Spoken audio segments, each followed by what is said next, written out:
अभी हम लोग बात कर रहे थे पिछली कक्षा में सन के बारे में और बाकी अलग अलग ताराओं के बारे में, क्योंकि सन भी एक तारा है और बाकी सारे तारा भी हैं जो हम लोगों को इस टॉपिक के अंतर्गत बात करनी है। तो अब हम लोग आगे बढ़ते हैं, जहां पर हम लोगों ने पिछली कक्षा को विराम दिया था वहीं से आगे बढ़ते हैं। हम लोगों ने अंत में देखा था पिछली कक्षा में कि most star make a recognizable pattern as a group. ठीक है, आगे बढ़ते हैं। ग्रुप ऑफ स्टार, जो ताराओं का समूह है, group of star laid out collectively to form certain pattern in the sky are called constellation. जो ताराओं का समूह है जो कि आपस में इकट्ठे होते हैं, समूह है तो इकट्ठा तो होंगे ही, ताकि जब वो इकट्ठा होते हैं तो एक खास जो है वो पैटर्न बनाते हैं, खास प्रारूप बनाते हैं आसमान में। चूंकि आसमान में होते हैं, आसमान में ही बनाएंगे। इसी प्रारूप को, जो अलग अलग प्रारूप बनाए जाते हैं अलग अलग ग्रुप ऑफ स्टार से, अलग अलग ताराओं के समूह से, उसको हम लोग कॉन्स्टिलेशन कहते हैं। Some 88 constellation have been identified and named so far। और अभी तक लगभग हमारे एस्ट्रोनॉमर, खगोल विज्ञानी, खगोल शास्त्री के द्वारा 88 कॉन्स्टिलेशन यानी कि 88 ऐसे अलग अलग ग्रुप ऑफ स्टार के पैटर्न को खोजे गए हैं, देखे गए हैं और उसको अलग अलग नाम दिया गया है। यानी कि अगर आपसे पूछा जाए कि अभी तक इंसानों के नॉलेज में कितने कॉन्स्टिलेशंस हैं, तो 88 इसका उत्तर होगा। और कॉन्स्टिलेशन का मतलब होता है वो पैटर्न जो ग्रुप ऑफ स्टार बनाते हैं अपने घर यानी कि स्काई में। The ladle shaped Big Dipper is part of the constellation Ursa Major और ग्रेट बियर। अगर हम लोग लैडल शेप बिग डिपर की बात करें तो ये एक हिस्सा है एक कॉन्स्टिलेशन जिसका नाम उर्सा मेजर या ग्रेट बियर है। एक कॉन्स्टिलेशन का नाम ग्रेट बियर, 88 में से एक कॉन्स्टिलेशन का नाम ग्रेट बियर या उर्सा मेजर है, उसका एक हिस्सा है बिग डिपर जो लैडल शेप है। The two star Dubey and Merak on the Ursa Major, Polaris, the pole star etc. The two star Dubhe and Merak, बाकी दो तारे और की बात कर रहे हैं, एक दुबे और एक मेरक ऑन द उर्सा मेजर, जो कि उर्सा मेजर के अंदर, कॉन्स्टेलेशन के अंदर ही आता है। Ursa Major Polaris, the pole star, ध्रुव तारा, इसको हम लोग पोल स्टार कहते हैं या फिर हिंदी में कहें तो ध्रुव तारा कहते हैं। अब हम लोग आगे बढ़ते हैं। लिखा हुआ है द ओरियन, क्या लिखा हुआ है? The Orion containing a hunter figure Leo having the appearance are pointer, since a line drawn through them point us to elliptical galaxy of a lion and a scorpion or Scorpius having a scorpion appearance and crux, the appearance of cross are other constellation formed with some bright star.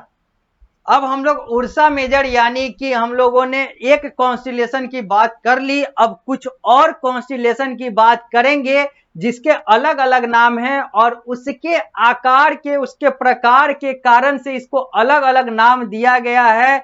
चाहे एक Orion constellation की बात कर लें, चाहे crux की बात कर लें, स्कॉर्पियन की बात कर लें या फिर लियो की बात कर लें, ये सब अपने अपने नाम को अगर लेते हैं तो इनकी पहचान भी इसी नाम के आधार पर होती है।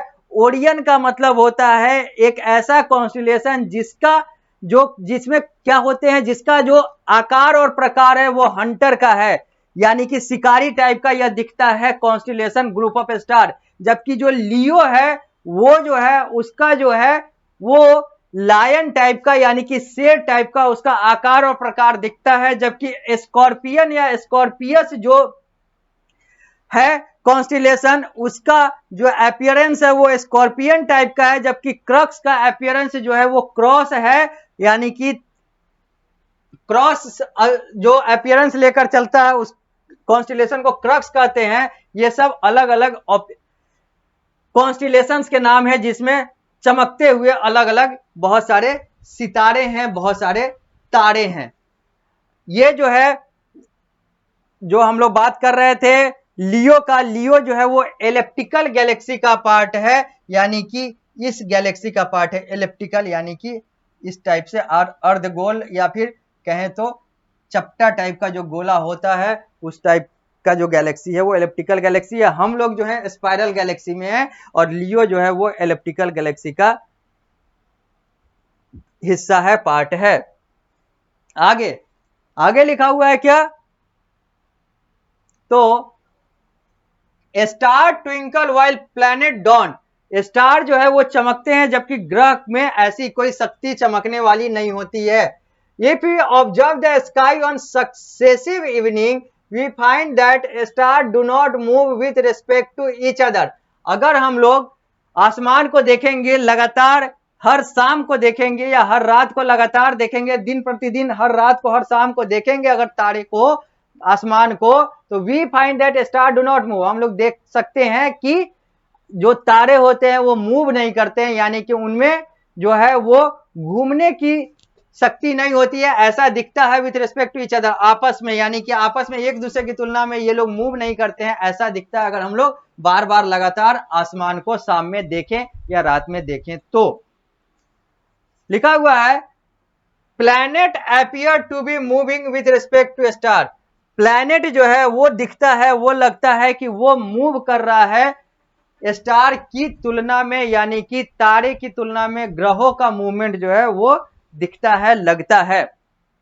The sun with a diameter about 100 times that of the earth is about 150 million kilometer away from the planet, सन जिसका डायमीटर, डायमीटर का मतलब होता है, अगर हम लोग ऐसे देखते हैं तो ये जो है एक तरफ जो है ये रेडियस कहलाता है और ये पूरा जो मिल जाता है ये डायमीटर कहलाता है। तो वही कहा जा रहा है यहाँ पर कि जो सन है, सूर्य, with a diameter about 100 time that of earth, earth के डायमीटर से लगभग 100 गुना बड़ा ज्यादा है, इज अबाउट, वही सन धरती से 150 मिलियन किलोमीटर अवे है, यानी कि 150 मिलियन किलोमीटर की दूरी पर है सन अर्थ से, यानी कि हमारे प्लेनेट, हमारे सेलेस्टियल बॉडी, जिस सेलेस्टियल बॉडी में हम लोग रहते हैं उस अर्थ से सन की दूरी जो है वो 150 मिलियन किलोमीटर अवे है।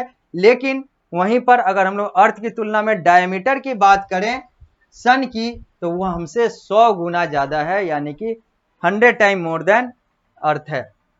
Even though light travel at a tremendous speed of about 3 lakh kilometre पर second, it take about 8 minutes and 20 seconds to reach the earth from the sun, यहां पर कहा जाता है, माना जाता है, देखा गया है, पता किया गया है कि जो लाइट है, चूंकि हम लोग लाइट ईयर की बात करते हैं, प्रकाश वर्ष की बात करते हैं, प्रकाश वर्ष का मतलब ही होता है एक वर्ष में प्रकाश कितना दूर ट्रेवल किया, कितना दूर पहुंचा, तो यहां पर वही कहा जा रहा है कि जो लाइट है वो बहुत तेजी से चलता है, 3 लाख किलोमीटर प्रति सेकेंड की रफ्तार से, की गति से जो प्रकाश है उसका जो है चलना होता है। लेकिन चूंकि सन और अर्थ के बीच में बहुत दूरी है, 150 मिलियन किलोमीटर की दूरी है, इसलिए प्रकाश को सन से पृथ्वी तक आने में, अर्थ फ्रॉम द सन, सन से पृथ्वी तक, यानी कि सूर्य से पृथ्वी तक, सन से अर्थ तक आने में 8 मिनट 20 सेकेंड लग जाता है, लगभग 8 मिनट 20 सेकेंड लगता है सन से अर्थ तक आने में उस प्रकाश को जो कि 3 लाख किलोमीटर प्रति सेकेंड की रफ्तार से चलता है। यह है कुछ स्टैट, कुछ सांख्यिकी, कुछ गणना वाला आधार जो कि यहां पर आप लोग को बताया गया है पृष्ठ संख्या 84 और 85 पर। यह जो है बिग डिपर है, यह यहां पर जो हम लोगों ने बिग डिपर की बात की थी, लैडल शेप जो बिग डिपर है, जो वो जो पार्ट है ओरसा मेजर या ग्रेट बियर का, वो ये है लैडल शेप जो है, ये है बिग डिपर। अब हम लोग पृष्ठ संख्या 85 पर आ चुके हैं, तो अब हम लोग आगे देखते हैं। लिखा हुआ है the surface temperature of the sun, क्या लिखा हुआ है, the surface temperature of the sun is 5600 degree Celsius which increases to 20 million degree Celsius in the interior. Surface पे, सतह पर जो सूर्य का जो तापमान है वो 5600 डिग्री सेंटीग्रेड है, जबकि इसके अंदर अगर चले जाए तो 20 मिलियन डिग्री सेल्सियस का तापमान है। Over 99% of the mass of the solar system is contained in the sun. Over 99% of the mass of the solar system, पूरे सौर मंडल का 99% से ज्यादा जो मास है वो system is contain in the earth sun, वो सन में यानी कि सूर्य में है। सूर्य में पूरे सोलर सिस्टम का यानी कि सारे ग्रहों का सबका 99% से ज्यादा मास जो है वो सूर्य में है।